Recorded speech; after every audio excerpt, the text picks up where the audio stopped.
Bom dia, com muita alegria, seja muito bem-vindo, amado Espírito Santo de Deus. Mais um dia de alegria, mais um dia de vitória, mais um dia das ricas bênçãos do Senhor e o seu grande amor sobre a nossa vida. Em nome do Senhor Jesus Cristo, Pai, nós declaramos o governo de Cristo sobre a nossa mente, sobre o nosso entendimento, as nossas emoções, pensamentos.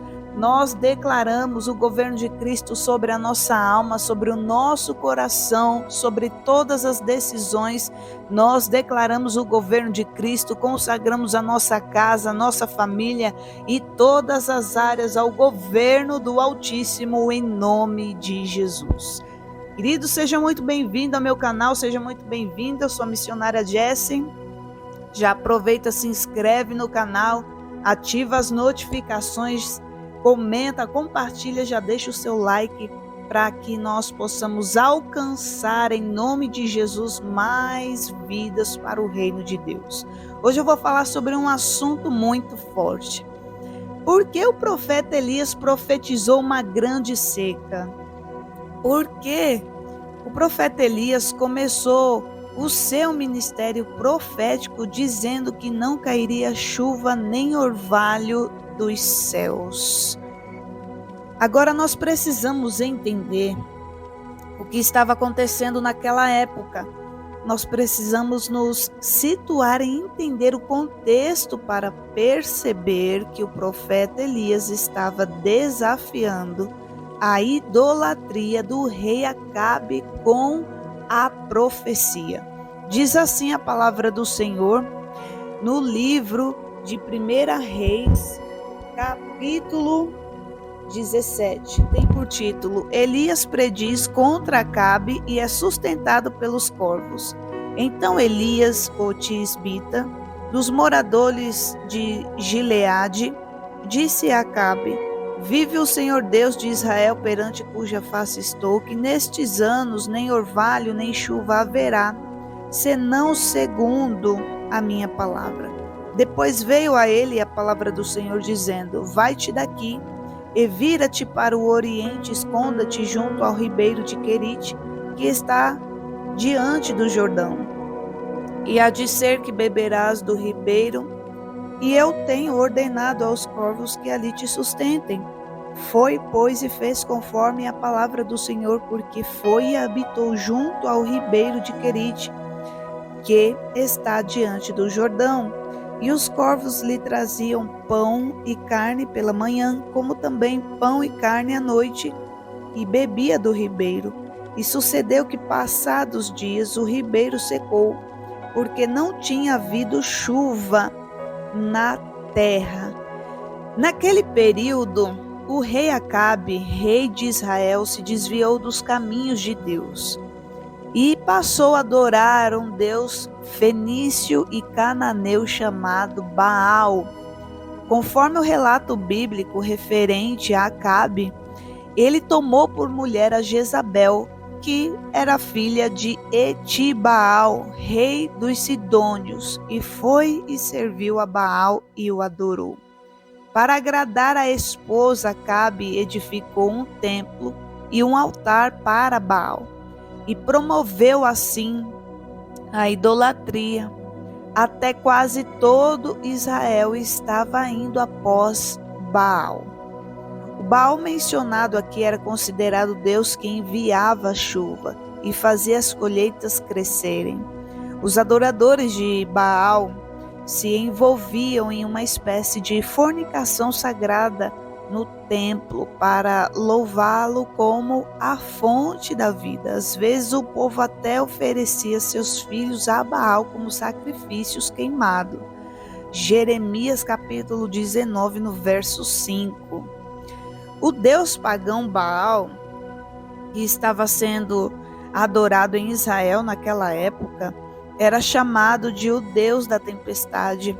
Este era um Deus cananeu e fenício da fertilidade, da chuva, do sol e da tempestade. Quando os fenícios precisavam de chuva ou sol para as plantações, eles pediam ajuda a Baal.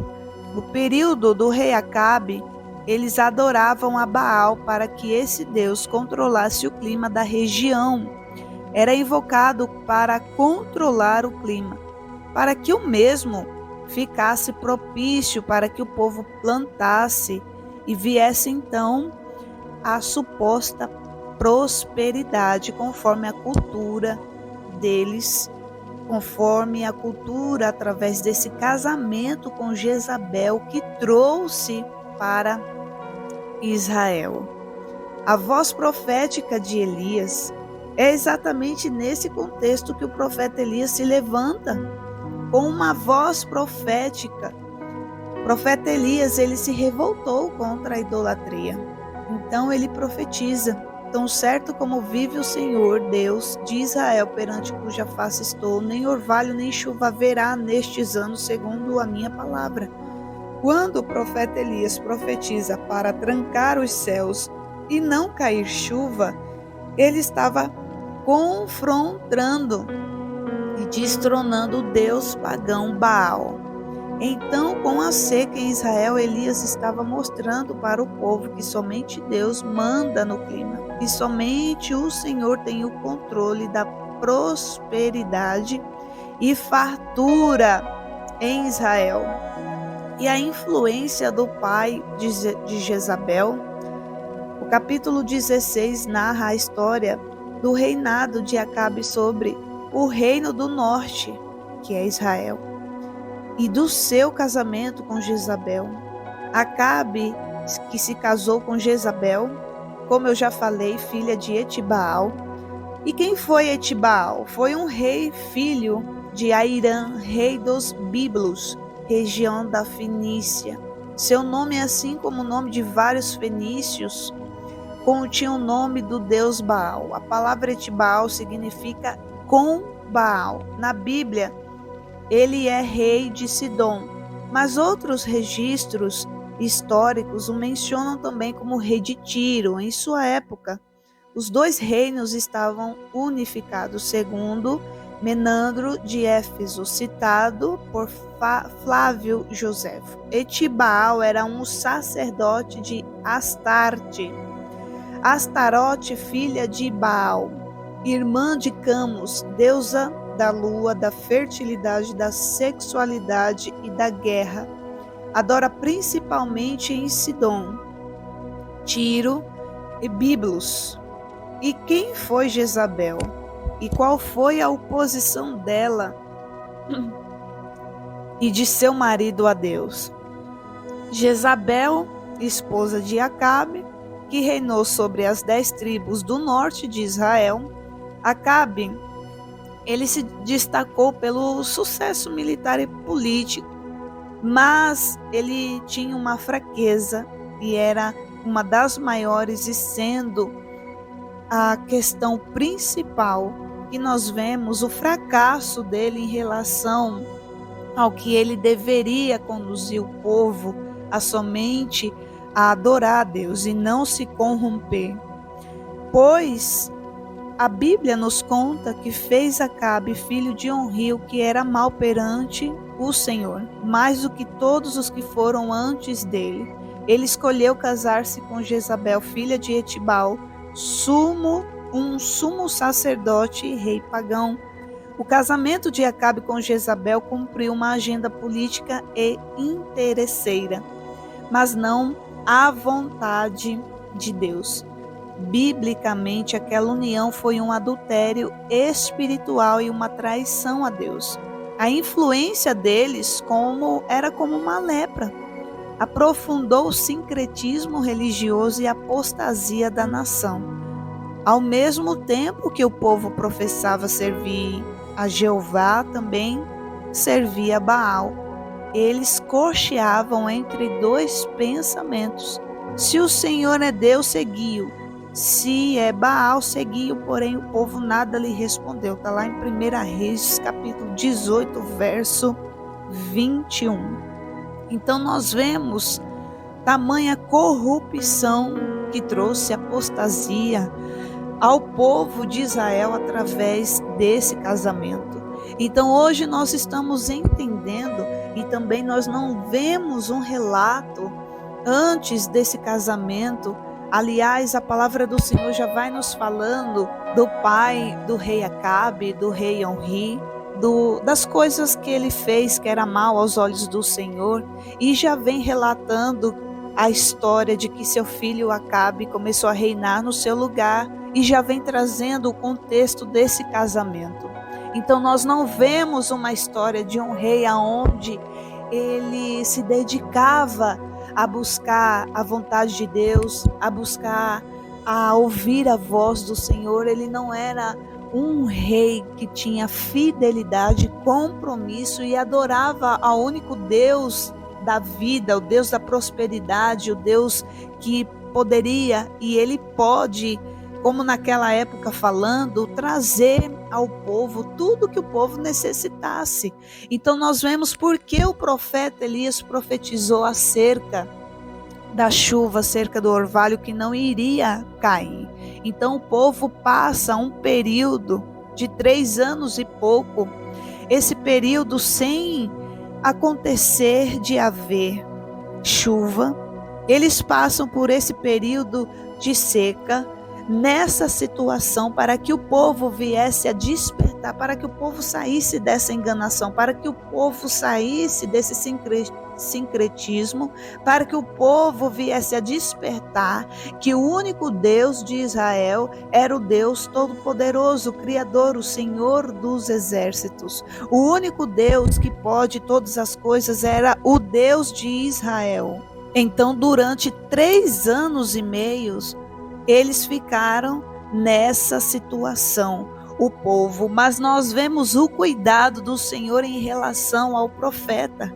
Deus, ele direciona o profeta Elias a sair e ele ser conduzido para o Oriente, se esconder lá junto ao ribeiro de Querite, que estava diante do Jordão. E a palavra do Senhor diz que há de ser que beberás do ribeiro, e eu tenho ordenado aos corvos que ali te sustentem. Foi, pois, e fez conforme a palavra do Senhor, porque foi e habitou junto ao ribeiro de Querite, que está diante do Jordão.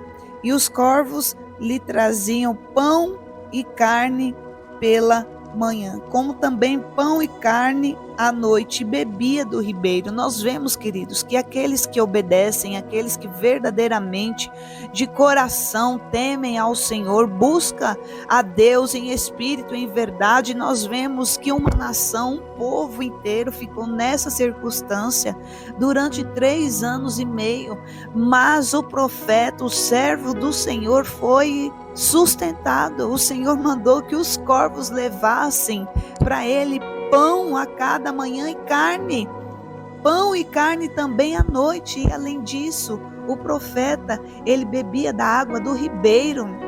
O Senhor preparou tudo que o profeta precisava.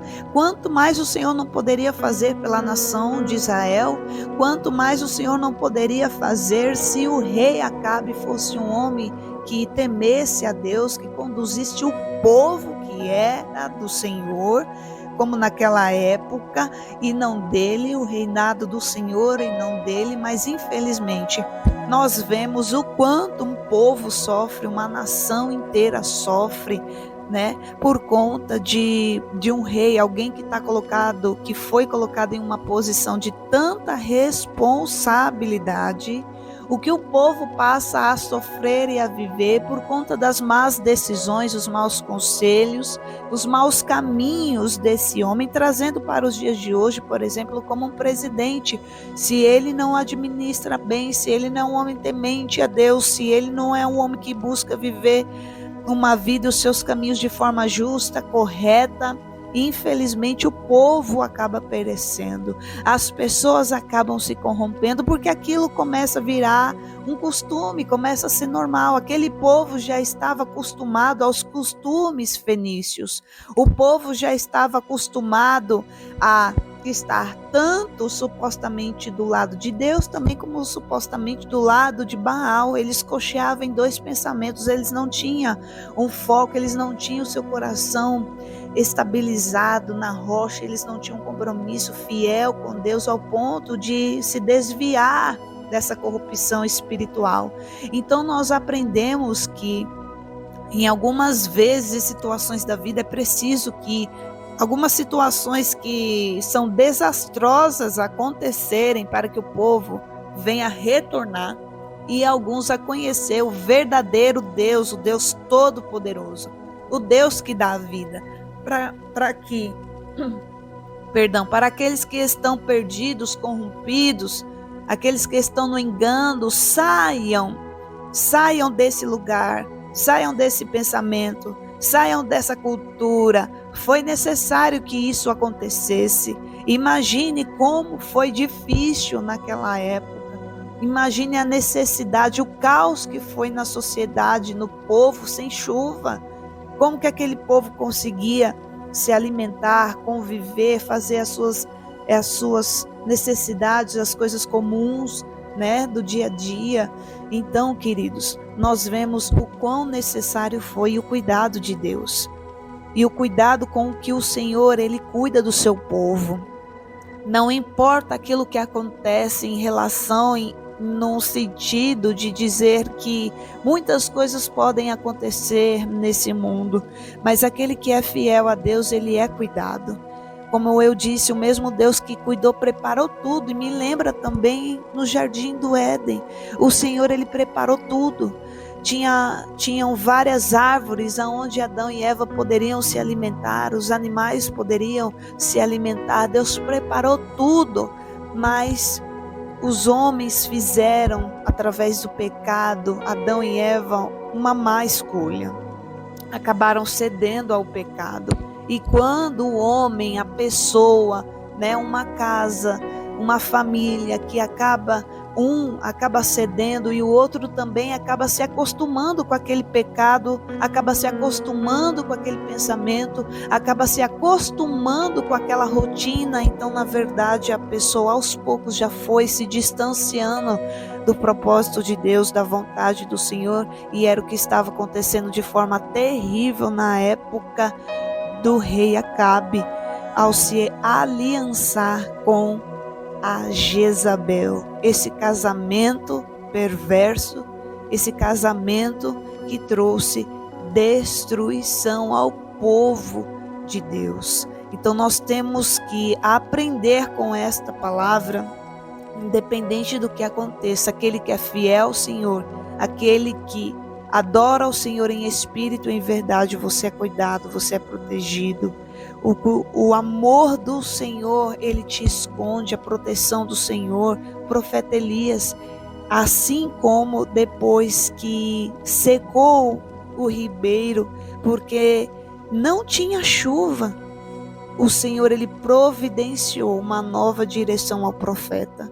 E assim é na vida de todo aquele que confia e espera no Senhor. Você não fica esquecido, você não fica desamparado, você não fica perdido diante das situações, porque Deus sempre tem uma estratégia, Deus sempre tem uma direção, Deus sempre tem uma providência, Deus sempre tem para você uma palavra, uma resposta certa, em nome do Senhor Jesus Cristo. Então receba essa palavra, toma posse em nome de Jesus Cristo, e que nós possamos refletir. Será que tem alguma área da nossa vida, alguma situação da nossa vida que talvez foi necessário acontecer como aconteceu com o povo de Israel, para que viesse a despertar e que saísse dessa corrupção, desse engano?